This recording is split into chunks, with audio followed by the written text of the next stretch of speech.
Karibu Better Africa Hub. Kama nilivyokuahidi kwenye kipindi kilichopita ya kwamba nitakuletea sifa au tabia za wafanyabiashara ambao wamefanikiwa kibiashara na hata kupelekea wao kufanikiwa kwenye maisha. Kwenye kipindi kilichopita tumezungumza sana ya kwamba mtu yoyote anaweza akafanya biashara na akafanikiwa, awe ametokea kwenye familia yenye background ya biashara au ameamua tu yeye mwenyewe kujifunza biashara ukubwani. Na jambo la msingi ambalo tumezungumza ni swala la tabia. Tabia ndio inayoweza ikakuletea mafanikio.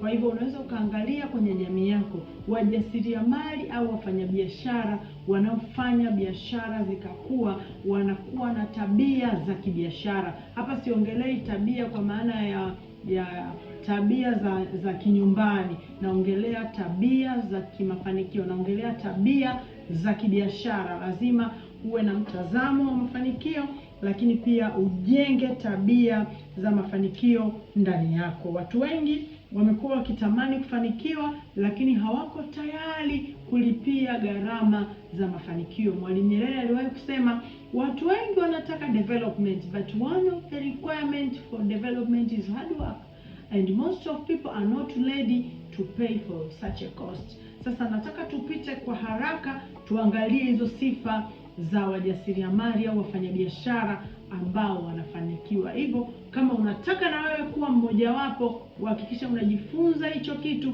kiingie ndani yako na kitakuzalia matunda.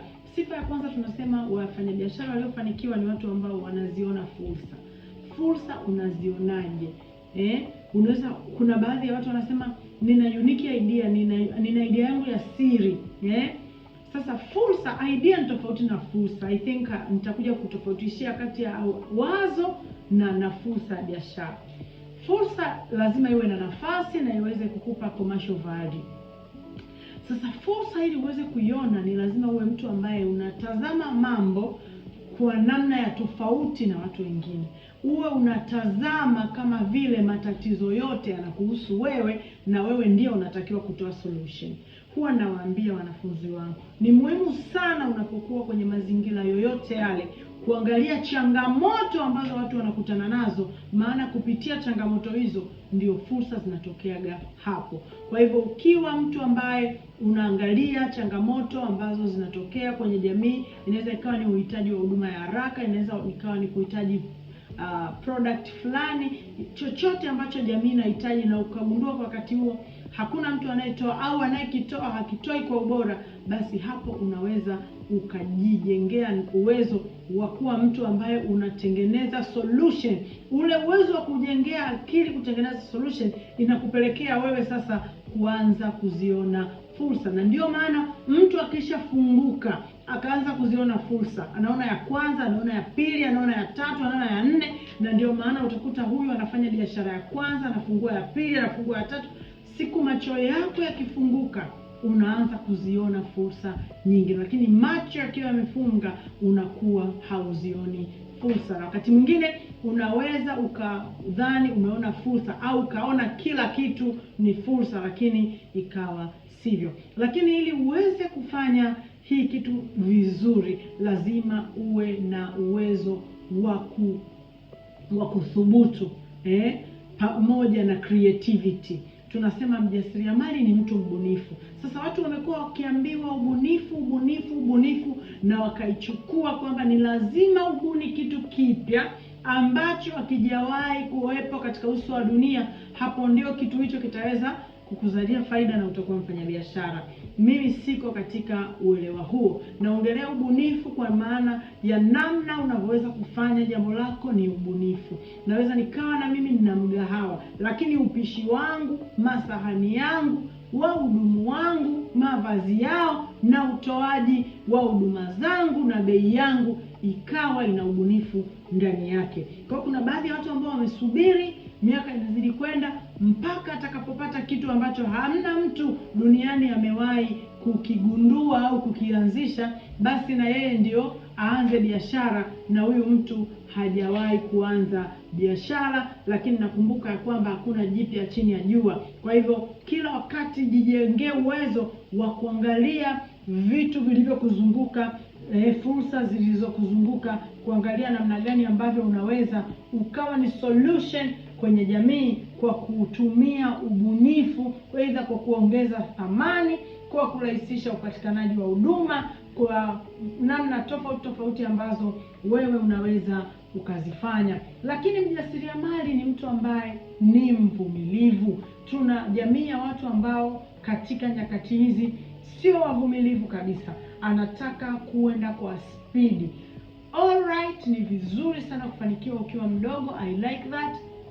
Lakini unapoamua kuwa mfanyabiashara, kuna kipindi ambacho biashara ni changa, kuna kipindi biashara haijakubaliwa, inahitaji uvumilivu wa hali ya juu. Na ndio maana mtu anaikosa uvumilivu huwa akianza biashara, baada ya muda kidogo anaacha hiyo biashara, anakuambia biashara hii hailipi, anaenda kuchukua biashara nyingine. Sasa unajikuta wewe kila siku unajifunza biashara mpya na hakuna hata moja ambayo umeielewa, kwa sababu kila ulipokutana na changamoto ulikosa uvumilivu na ukaenda kujaribu kitu kipya. Sasa uvumilivu unajengeka kama tabia. Unapokutana na changamoto, unapokutana na mambo magumu, ni muhimu sana ukaanza kujijengea tabia ya kuvumilia. Umeenda kutafuta huduma fulani kwenye ofisi fulani, umekutana na foleni, basi unakaa, unasubiri, unavumilia, zamu yako ikifika unahudumiwa. Inaendelea kujengea tabia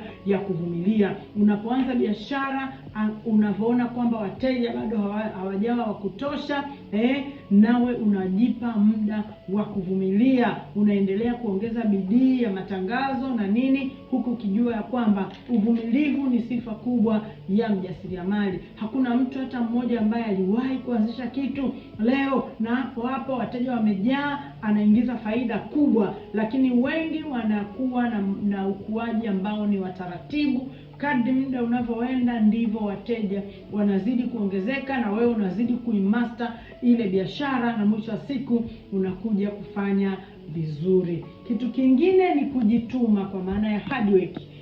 Kutokuwa mvivu. Kinyume cha hard work mimi naweka kama ni uvivu.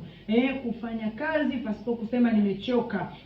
Kuacha kutamani kupumzika muda ambao sio wa kupumzika. Biashara inahitaji uweke hard work. Kuna wakati utahitaji kufanya kazi masaa ziada, na utatakiwa uwe mahali hapo. Kwa hiyo inahitaji sana uweze kuwa mtu ambaye umejituni katika kufanya zaidi. Sio yule mtu ambaye akifanya kitu kidogo anasikia kupumzika, anatamani kwenda mapumziko, anatamani kuwa na likizo. Mfanyabiashara ni mtu ambaye anapangilia vitu vyake. Ikiwa ni muda wa kupumzika atapumzika, lakini ikiwa ni muda wa kazi, mfanyabiashara ni mtu ambaye anafanya kazi. Kwa kama unatamani kuwa mfanyabiashara na ukijichunguza unajiona kwa namna moja ama nyingine, kuna namna fulani una apply uvivu katika ufanyaji wako wa kazi, basi ni tabia ambayo inaweza kwa namna moja ama nyingine ikapelekea wewe kushindwa au kukuchelewesha kuwa mfanyabiashara au kufanya kitu ambacho umekuwa ukitamani kukifanya. Kwa hiyo jitahidi sana kulazimisha huo mwili, kulazimisha kutumika ungali una nguvu, ufanye kazi. Acha kutumia muda mwingi kwenye movie, kwenye TV, kwenye social media. Tumia muda mwingi katika kuwekeza kwenye kile kitu ambacho kinakuzalia matunda. Lakini kwa leo, kitu cha mwisho ni nidhamu. Watu wengi wanatamani sana kufanikiwa kwenye biashara, lakini hawana nidhamu. Napoongelea nidhamu, naongelea nidhamu ya muda, naongelea nidhamu kama tabia. Kuna watu ambao hawaaminiki kabisa. Yaani huwezi kukubaliana naye jambo na akalitekeleza. Ni mtu ambaye siku zote anakudisappoint. Hii tabia inaweza ikawa unaifanya kwenye maisha ya kawaida, lakini mwisho wa siku inakuingiza gharama hata inapokuja kwenye swala la kibiashara. Utakuwa una let down wateja wako, utakuwa hauwezi kumeet expectations za wateja, na kwa sababu imekuwa ni tabia yako tu kuwa disappoint watu alafu haujali, basi hata wateja wako utakuwa una disappoint na haujali na hauoni kama kuna tatizo lolote, kwa sababu imekuwa ni sehemu ya maisha yako na huoni kama kuna shida katika eneo hilo. Basi ndugu yangu, nakusihi sana, jitahidi sana kuboresha nidhamu. Kuna nidhamu ya pesa. Kuna mtu kabla hajapata pesa amepanga matumizi sahihi ya namna atakavyotumia pesa yake, lakini kipindi pesa ile ikiingia mikononi mwake, yale aliyokuwa amepanga kuyafanya anayaweka kando, anaingia kwenye matumizi ambayo yalikuwa nje ya mipango yake. Hiyo ni tabia ambayo mfanyabiashara hapaswi kuwa nayo. Mfanyabiashara ni mtu mwenye nidhamu ya fedha, ni mtu ambaye anasema mwisho wa mwezi nitajilipa milioni 1 na atapata faida ya milioni 20, lakini atakuwa na uwezo wa kuchukua milioni 1 tu na milioni 19 akazirudisha kama mtaji wa biashara. Inahitaji nidhamu, sio unatembea haujapanga leo kununua wigi lakini umeshanunua, haujapanga leo kununua pochi lakini umeshanunua, na kwenye bajeti yako ulikuwa hujaweka pesa kwa ajili ya matumizi ya vitu hivyo. Kwa hivyo inakupelekea kila wakati kuwa hauna fedha.